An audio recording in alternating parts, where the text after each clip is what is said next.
This is the Evil Never Dies podcast with Brett and Carl. This podcast may contain adult themes, violence, and strong language. Listener discretion is advised. The Evil Never Dies podcast.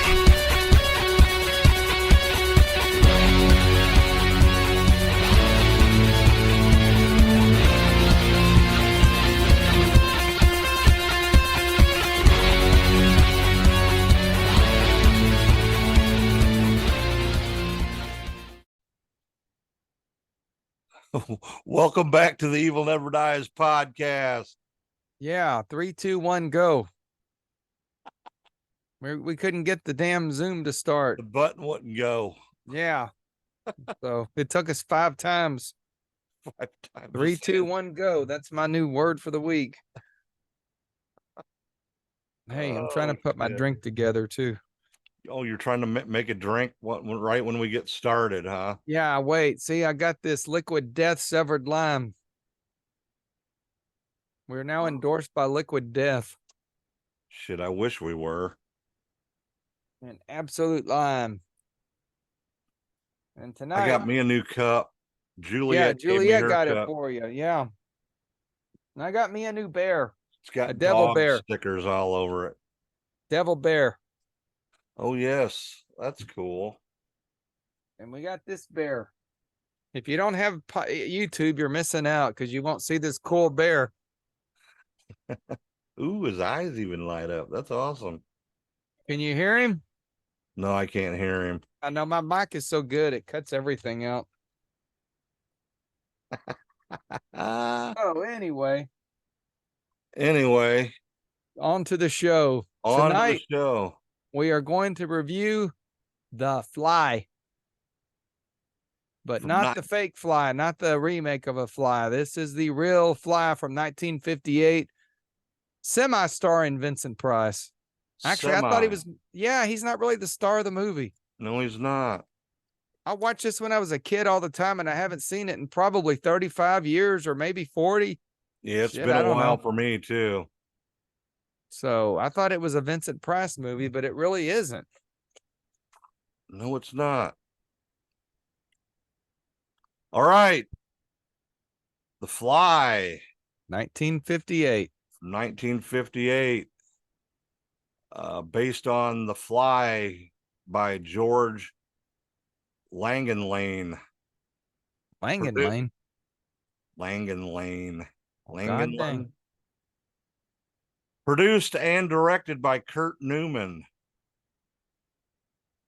Screenplay by James Clavell. Cinematography by Carl Strauss. Edited by Merrill G. White.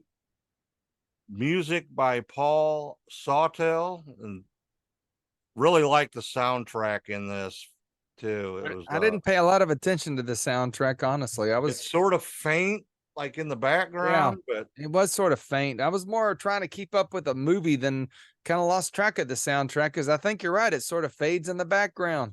Yeah, but it's really cool. It's really spooky in parts for sure. So definitely spooky.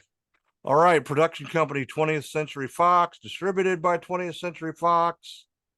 Released on July 16th, 1958 in the United States. Running time of 94 minutes. Country of origin, the United States. English language. Budget.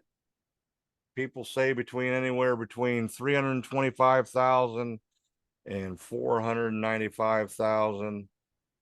And it brought in $3 million at the box office. Oh, sort of a hit, but not really. But it was a B movie, what they called them back then. So for a B movie, that's probably pretty good. I don't know. Well, they launched this movie as a head movie for double features. Yeah, with the alligator people. Yeah, a few different movies for sure. I know the alligator people were one of them. And look at this. I'm still wearing Rangers gear, and the Rangers are in the midst of the biggest breakdown in the history of baseball. Oh, no. They are. So soon, I will be not wearing Ranger shirts because baseball season's about over with. I guess I could wear Astro shirts or go back to my heavy metal shirts. Okay. Yeah, just random thought in the middle of all this because that's how I roll. I just All right. Well, since you're on a roll, why don't you go over Yeah. the plot of the movie? Oh hell, the plot of the movie. So the movie starts out. They find I guess it's a night watchman finds a dead guy with his head and arm crushed in a press. Yep, a hydraulic press. I thought it was like a printing press for a minute. I couldn't figure it out. I actually had to go back and watch that twice to sort of figure out what's going on. But as the night watchman looks on, he sees the guy's wife who runs off. So I think he calls Vincent Price instead of the police. And then the wife calls Vincent Price and says, I killed my husband. And Vincent Price's brother is dead, smushed by a hydraulic press, his head and his arm crushed to death. Only one arm. Only one arm, not both arms, just one. So Vincent Price calls the detective or the investigator or whatever they call him, an inspector, and says, hey, my sister-in-law killed my brother and I need your help. And the inspector shows up and eventually they find the wife who seems like she says, I killed him, but she won't tell you why. I can't tell you why. And in the middle of it, she's obsessed with flies, especially a white-headed fly. Yeah. And it gets creepy from there. And eventually, I think Vincent Price tells her, hey, I've got the white-headed fly. So, oh, okay, well, I'll tell you the whole story. And most of the movie is a flashback Yep. to how this dude gets crushed in the hydraulic press or the printing press. I don't know what kind of press it was. I just know his dude got smushed like a MFer. I'm trying not to cuss tonight because I cussed on the midweek episode, which I'm not supposed to do. I fucked up. Oops, I just cussed. God dang it. Oh, well. Anyway, that's the plot. We're not going to spoil this movie because a lot of people probably haven't seen The Fly. And if you have, probably been a while. So let's do this spoiler-free tonight. Or if you've seen the remake, you probably know the gist of the movie. Yeah. For sure. Wasn't that a Cronenberg movie, the remake? Yep, Cronenberg movie. Yeah, we got some more of his I couldn't believe they made 2 sequels off of that either. Right? I know. Wasn't a big fan. What, of the sequels to the original or the original remake? Oh, the sequels are good. Oh, they are? I like them. From the remake? The sequels of the remake? No. Oh, that's what I'm talking about. I'm talking about The Fly, which is right here, and The Return of the Fly, which is right here, and The Curse of the Fly. The 3 original movies. I don't know about remakes and all that. Well, I just know Cronenberg remade that one with Jeff Goldblum or whatever, and it was terrible. Yeah. Well, they made 2 remakes after that. I didn't even know that. Yes, they did. That's stupid. Yeah. All right, let's go over the cast here. First, we got David Hedison, credited as Al Hedison, as Andre Delambre. What a hell of a name right there, boy. Yeah, no, they were in Quebec, so they were all French Canadians, even though they didn't sound French Canadian, but they had French Canadian names. Next, we got Patricia Owens as Helene Delambre, the alleged murderer, wife, the murdering wife. Next, we got Vincent Price as Francois Delambre. You like how I said Francois? Francois. Francois, you need to roll your R's, Bubba. You won't get no R rolling over here. Roll the R. Next, we got Herbert Marshall as Inspector Charas. He did a good job, I thought. Yep. Kathleen Freeman as Emma. Betty Lou Gerson as Nurse Anderson. Charles Herbert as Felipe Delambre, the little boy, the son. Yeah, he's the son who would actually play a role in the sequel. And Eugene Borden as Dr. Ajut. I thought he was going to say is Dr. Lizzie Borden. I've still got Lizzie Borden on the mind, the band, not the murderer. And rounding out, we got Torben Meyer as Gaston. Gaston. Gaston. Yeah. And that is the cast for The Fly. Yeah. So, like I said, I always thought this was a Vincent Price movie until I watched it Thursday night, Friday night, whenever I watched it. And I'm like, this isn't really a Vincent Price movie. What the hell? Why didn't Vincent Price star in this thing? Or did he? I'm confused. I'm Yeah, sure you have some. He was at the beginning and at the end of it, basically, is what it was. I was gonna say maybe your trivia will explain to me why Vincent Price wasn't the star. I don't know who the hell David Hiddison is. Never heard of the dude. Never heard of any of them and anybody else in this movie, but Vincent Price. So. Yeah, sort of weird. All right, I guess we'll go over some trivia. Let's start with trivia. Yeah, this should be a good trivia. You know, sometimes I'm grappy of trivia, but tonight I'm interested in trivia. The older movies, I love trivia. So hit it. All right. This was the biggest box office hit for director Kurt Newman, but he never knew it. Yeah, he died, didn't he? Yeah, he died a month after the film's premiere. That's sad. Yeah. Awful. Part of the laboratory set was used in the film. Was Emirac, the computer from Fox's production desk set from 1957. That set was weird. Yeah, that's the laboratory was weird. I didn't particularly like it. Yeah, it's looked like a bunch of neon lights and stuff. Yeah. Pretty cool computer stuff though for back in the day. Yeah, but just the lighting I thought was weird. It, like I said, it looked like it was more a bunch of neon lights and stuff set up than anything. All right, this movie is considered one of the Mandela effects. A lot of people think that this film, when it came out, was in black and white. Dude, I thought it was too. What the fuck? I know it was in black and white. How did it get in color? Did Ted Turner colorize it? Nope. It was always done in color. I swear it was in black and white when I saw it as a kid. I was going to mention that. I'm glad you brought it up. Here's what's weird. What? But what? Return of the Fly and Curse of the Fly. They're all in black and white. They're in black and white.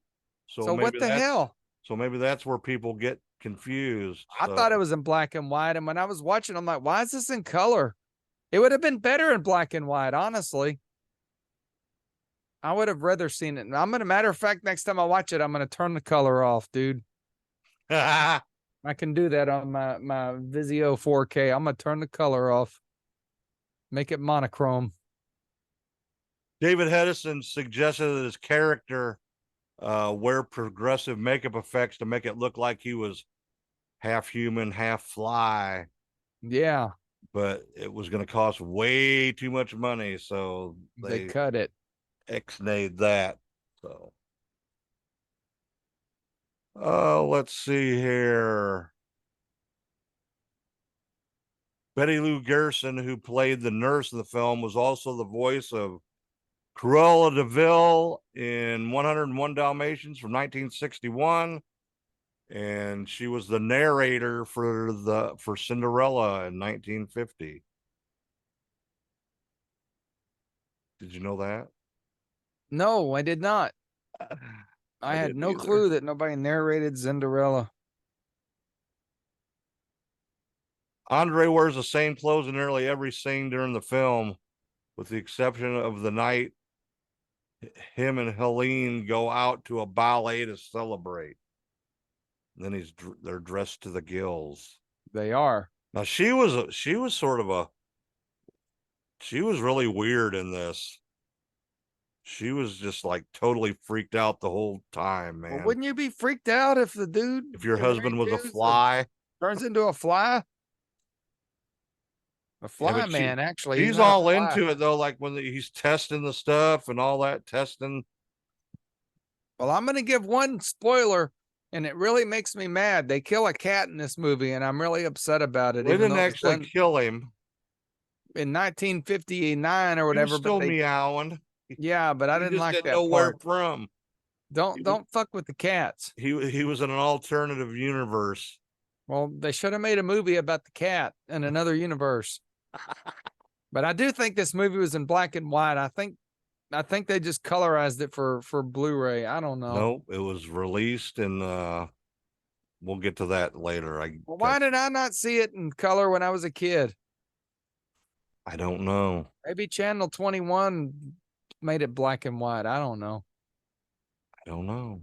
Or Channel 11 is probably where I saw it. That's where I used to watch all my horror movies when I was a kid. Channel 11 was not CBS back in the day. It was an independent station. They had Icky Twerp and the Three Stooges, and they showed horror movies. The good old days. Yeah. Did you have a horror guy on there every weekend? No, we had Icky Twerp. He hosted the Three Okay. Stooges and Slam Bang Theater. He was our local dude. We didn't have a horror guy. They just played the movies at night. Oh, okay. Okay. Along with the Rangers baseball on Channel 11. Channel 11 was good stuff until CBS took it over. Now it's a sorry channel. They was all locally produced stuff on Channel 11 is what I liked about it when I was a kid. They even had the Shootin' Newton show on there, dude. Shootin' Newton. Shootin' Newton. Who's that? Jim Newton. He was a local dude that had a music show. It was pretty cool stuff. Oh, okay. I sound like Russ Martin. That's what I used to like about Russ on the Eagle or 105.3 when he switched channels. He'd always talk about the local stuff, like when we were kids and bring up things. Channel 11 was our local channel, and that's where I saw The Fly, and it was in black and white, damn it. It was. The costumes in this film are classic 1950s sensibility clothing. Definitely. Definitely. There's no doubt. Semi-formal, like the guys lounging in the backyard wearing a tie and a white shirt, Yeah, everybody wore a tie in this 50s, I think. Well, the men at least. The women didn't. In 4 of the 5 Fly films, 58, 59, 86, and 89, the laboratory is accessed by a large sliding metal door. That's cool to know. And also Seth Brundle from the 86 remake, it was his apartment door. And then Martin Brundle's lab in 89, it was his door. It was a sliding door. And I guess Cronenberg decided to keep that as a nod to the original movie. Nod to the original, yep. Maybe should I watch the Cronenberg movie again someday, or should we just skip it? No, I think we should just skip it. There's way better Cronenberg films than that. Yeah, well, that Rabbit is the one I think I'm gonna watch next. Yep, I think we need to review that. It's on the list. Yeah, I found it on Vudu as well, so I may go ahead and pick that up here this week. So yeah. In the first scene of the film, when the night watchman walks through the factory and stops for a minute and he's looking at something, he's looking at a generator. Camera zooms in on it and it's marked with the letters OC 230 115 volt 400 amp SP10 R. And then there's a red handle covering the space between the O and the R, and it spells out spider. Weird. Yeah, ain't that weird? Yeah, it was weird. Very, very weird. Like we said, the short story The Fly by French-British writer George Langenland was the basis of the film. It was originally published the June 1957 issue of Playboy magazine. Oh, wow. The reference of the title of the that issue of Playboy was Hollywood Horror, from Gothic to Cosmic. Did you say Hollywood horror or horror? Horror. Okay, you said Hollywood horror, I thought. And it was on page 173. I guess that page probably wouldn't have been stuck together back then. You didn't get that, did you? I didn't even hear what you said. I wasn't paying attention. Sorry. Something about the page wasn't stuck together yet. You'll have to go back and listen when it comes out. I heard you. I just ignored you. Bad joke. Oh. I'm sure the Gazoo laughed at that joke. Scene of the film between Andre and Helene in the garden had to be redubbed because the birds in it were singing too loud. Yeah.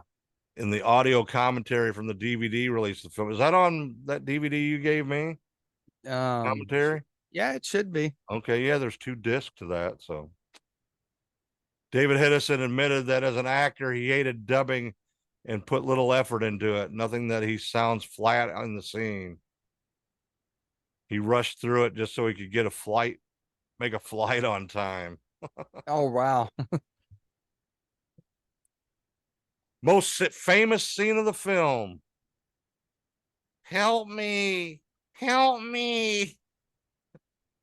Was not repeated in the 1986 remake. Well, that might have been good, maybe. I don't know. That was sort of silly. It was sort of silly in this one, but they finally found the white-headed fly. They did. They found him. He really was a white-headed fly. The Fly was included among the American Film Institute's 2000 list of 400 films nominated for the top 100 most heart-pounding American movies. I guess this probably would have been pretty freaky back in 1958 for sure.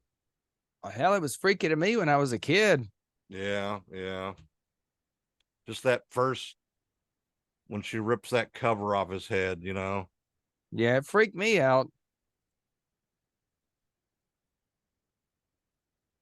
This film's success, combined with that of Warner Brothers' 1953 3D film House of Wax and William Castle's The Tingler, helped propel character actor Vincent Price into becoming Hollywood's king of horror and making him popular enough that he was given the above title billing in several low-budget Robert Corman films. Roger. Yeah, we need to maybe probably look into some of his stuff too. Yeah, we do. We haven't got into Vincent Price much, if at all. Or Roger Corman. Yeah. Yeah, Roger Corman. Yeah, we definitely, we got a lot of directions we need to start turning to, and we just keep kind of spinning the wheels back to something else. So we don't listen to our notes that we put on the notes. Sorry. My fault.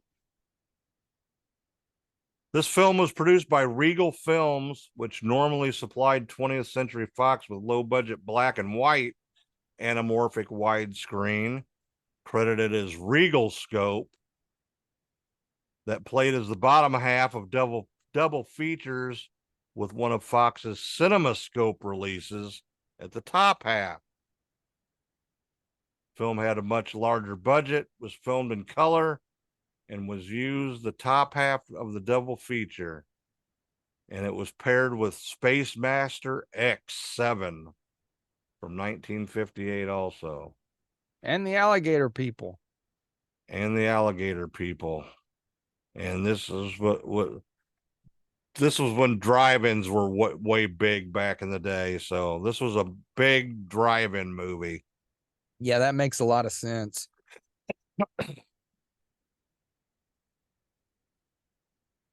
Let's see here. Oh, the sound made by the teleporter in this film is the same sound heard when the prototype disappears in the film The Time Machine from 1960. So they use the same sound. I love that movie, The Time Machine. And matter of fact, that could almost be put in the horror movie genre. Yep, it's kind of got some spooky monsters and stuff in The Time Mhm. Machine. So Exactly. All right, let's see here. What else we got?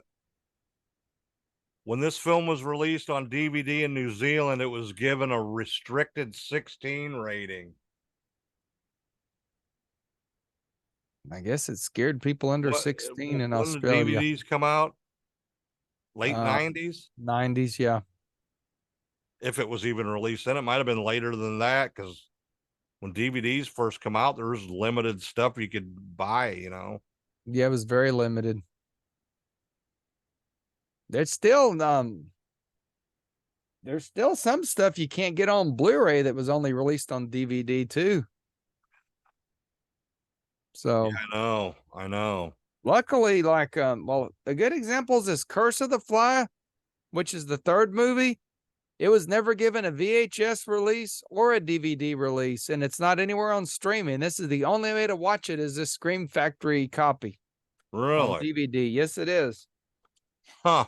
Apparently, it was a colossal failure and a flop, and everybody hated it, so they sort of buried it.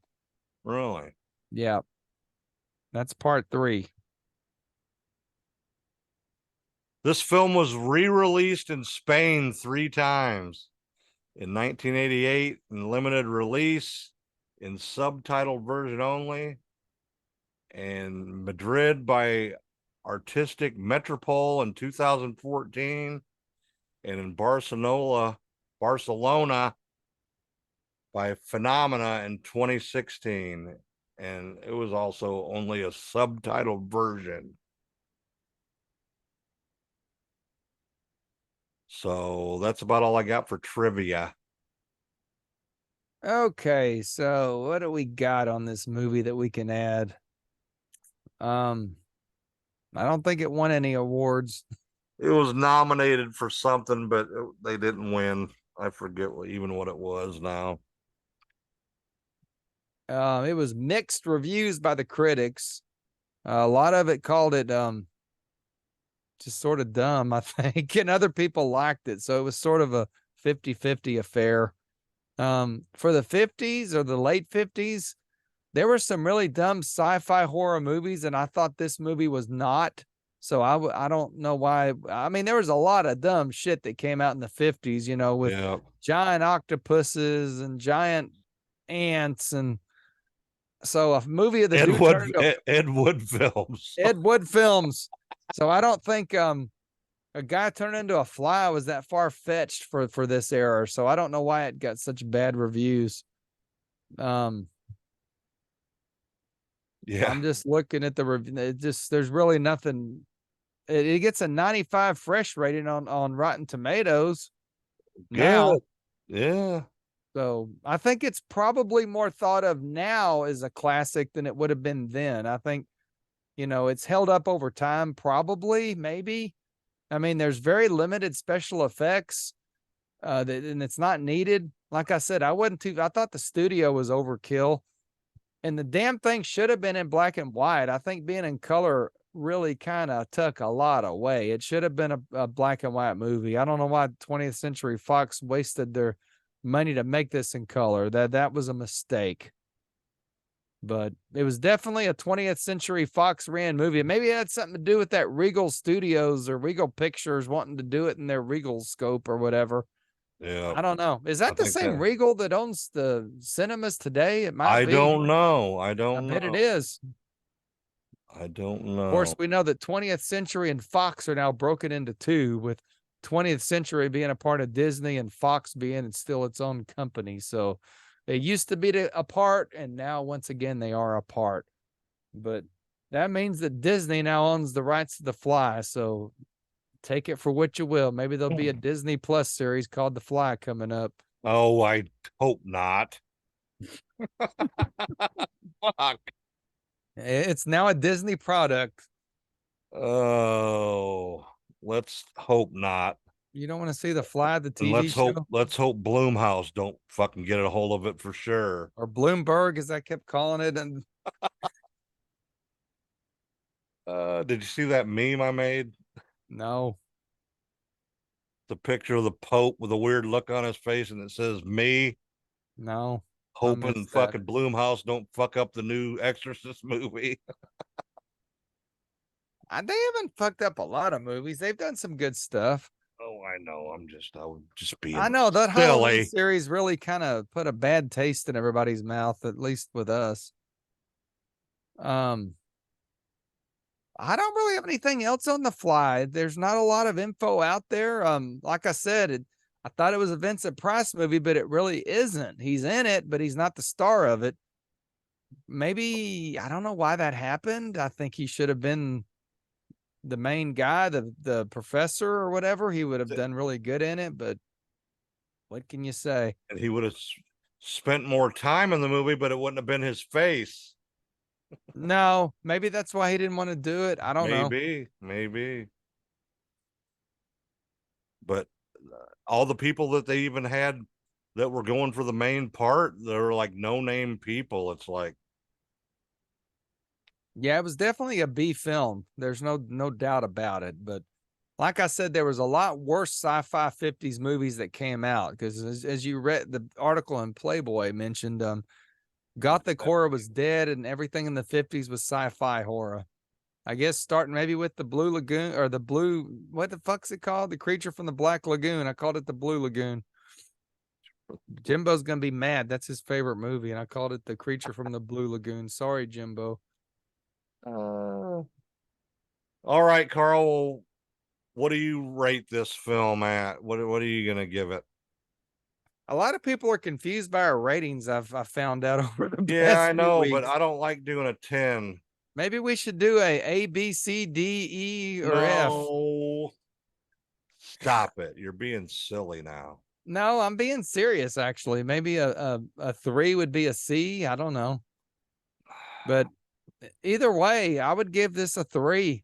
I mean, a 3 being it's a good movie. It's not a 2 and it's not a 4. And it's not a 3.5 and it's not a 2.5. I give it a 3. I do enjoy The Fly. I'll watch it again. I'm glad I now have it on Blu-ray, which I had it before, but I guess I didn't know I had it. So when I bought these 3, so Brett inherited my other version of The Fly. These are Scream Factory versions. It is out. Scream Factory put them all out, but luckily I was able to get the 3 originals only from Movie Trading Company. So I give it a 3. Okay. Well, could have did a little better probably on the special effects. Seemed like they wanted to skimp on that. I think they should have went with the head actor guy and spent a little more money and went like a metamorphosis like type deal. Like the guy actor talked about. Yeah. Yeah. I think they would have. Agreed. It probably would have been better that way. Cinematography, I think, was really good in this for sure. And I actually like, you didn't. I actually listened to the soundtrack close up on it, and like that a lot. Very creepy for sure. Fit the movie. It's like sort of like a sci-fi, sort of like mixture in with it. Yeah, no, don't get it wrong. This is definitely a sci-fi horror movie. Yes, But for sure. Sci-fi horror movies are good and they fit our category. Hell, we could actually review the Terminator according to the rules we have in effect, probably. Yeah, we could. So we may do more sci-fi horror in the future. I don't know. Well, yeah, you got Alien, Yeah. So yeah, lots of creepy alien stuff. So,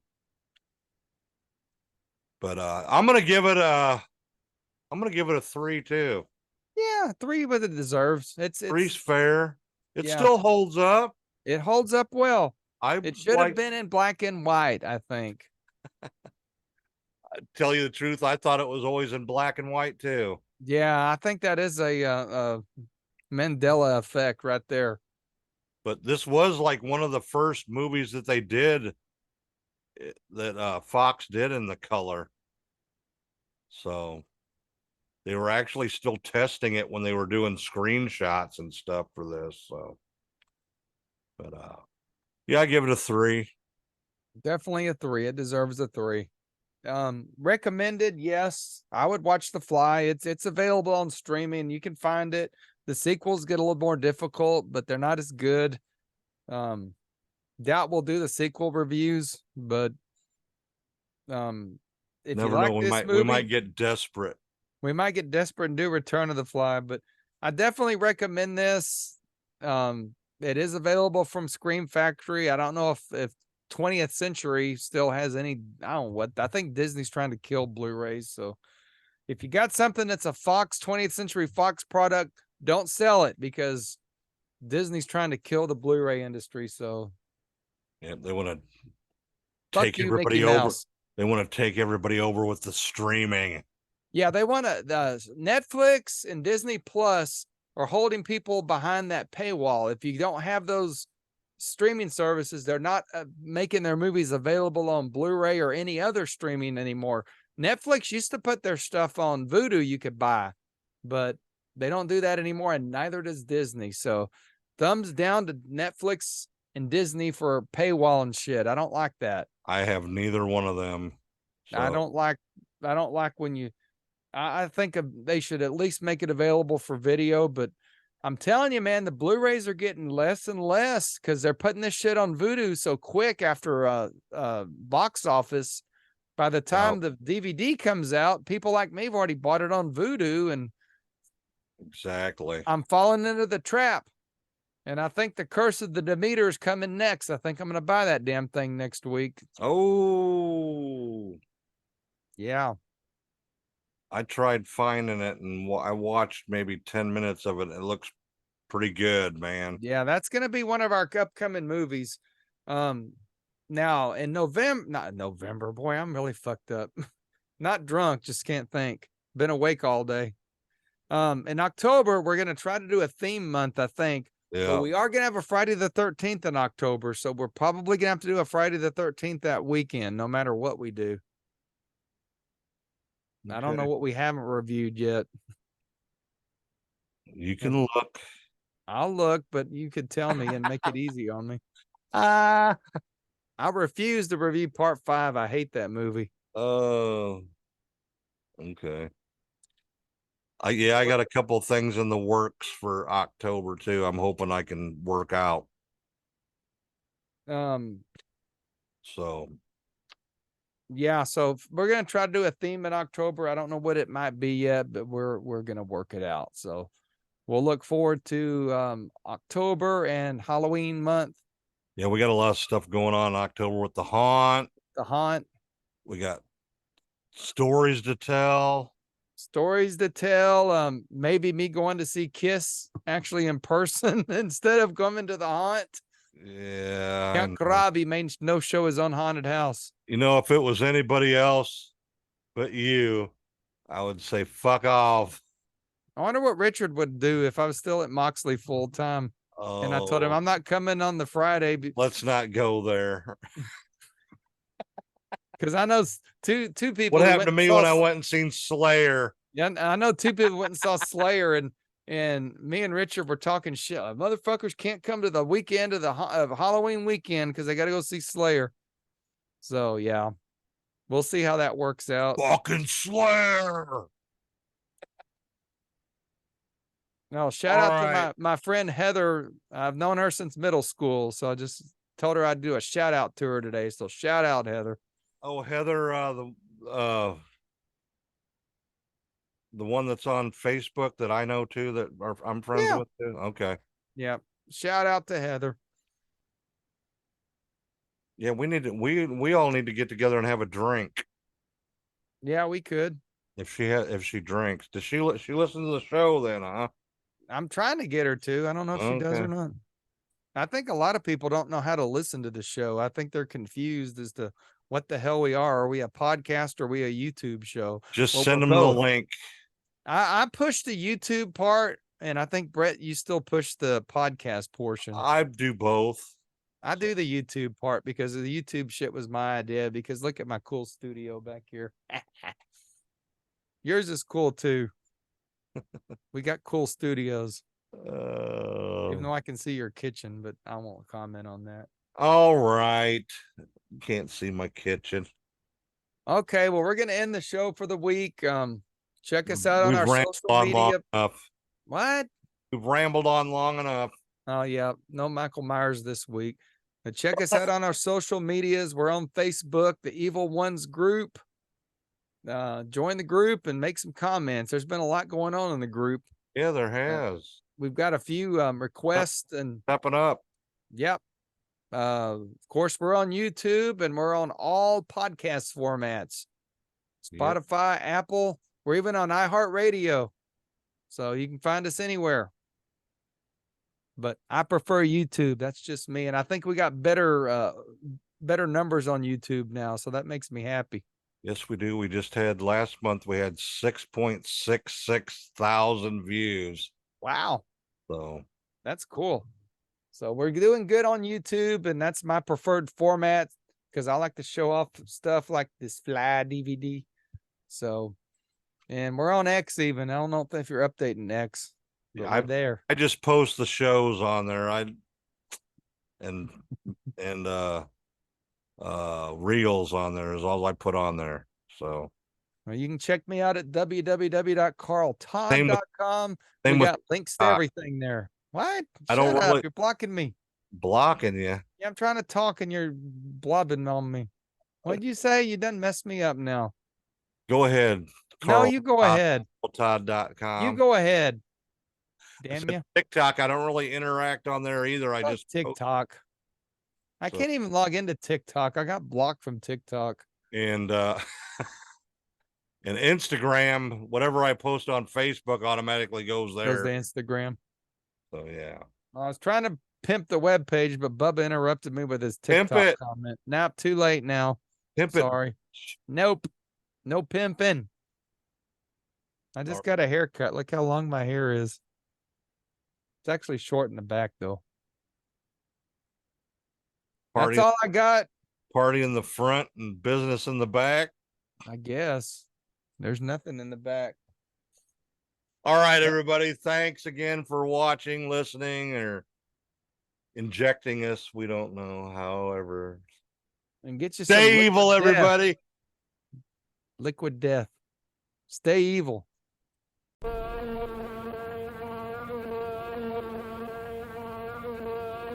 Will everyone in the theater hold on firmly to his seat, please?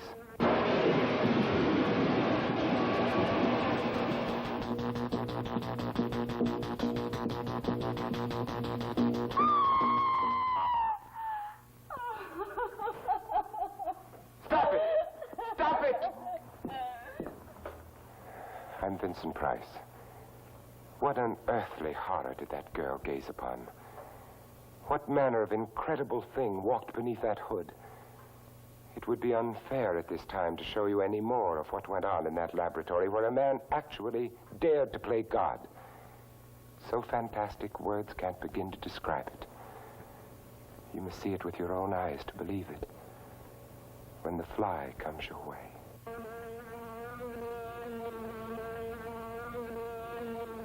It isn't like any other fly I've ever seen.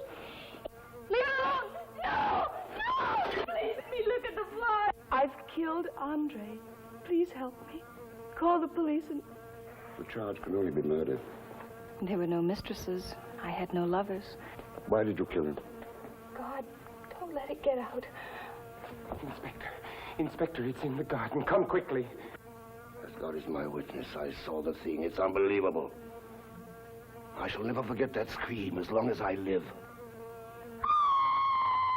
The fly is on its way. Watch out for it. It's far beyond anything your mind could ever conceive.